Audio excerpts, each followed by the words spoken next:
એક દુકાને પધરામણી કરતા હતા. તે એક યુવાન દોડતો પછી 27 ની ઉંમર હશે, દોડતો આવ્યો.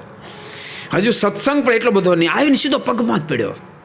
એ સ્વામીજી, હું તો કૃત્ય થઈ ગયો. મેં કીધું, હું તો તને ઓળખતો નથી બાપા. મને કહે, સ્વામી, હમણાં થોડા દાડા પહેલાં તમે ઘરસભામાં વાત કરી કે ગુટકાનો કેપ તો કેટલો રહેવાનો, માવાનો કેપ તો કેટલો રહેવાનો, શરાબનો કેપ તો 12 કલાક રહેશે, પછી કોથળા જેવા થઈ જશો. એના કરતાં આ પરમાત્માના ચરિત્રનો કેપ માણો, એ રસ ચાખો, જિંદગીમાં કોઈ દી ઉતરશે નહીં. અને સ્વામી, હું ઘરસભા તો રોજ સાંભળતો હતો, મારે પાનનો ગલ્લો, અને એમાં ક્યારેક ઘૂંટડો પીતોય જતો હતો કે. પણ બરાબર મેં ઘૂંટડો ભરવાની તૈયારી કરીને એક કથા આવી અને મારા હૃદયમાં ટચ થઈ ગઈ. એ ભરેલી પહેલે એક બાજુ મૂકી દીધી અને નક્કી કર્યું કે આજથી આરામ.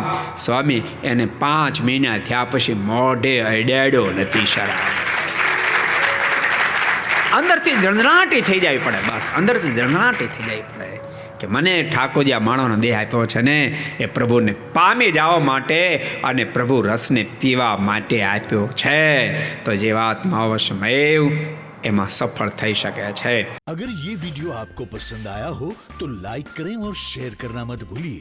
सब्सक्राइब करें सरदार कथा चैनल को और बेल आइकॉन पर क्लिक करना मत भूलिए लेटेस्ट वीडियो सबसे पहले पाने के लिए.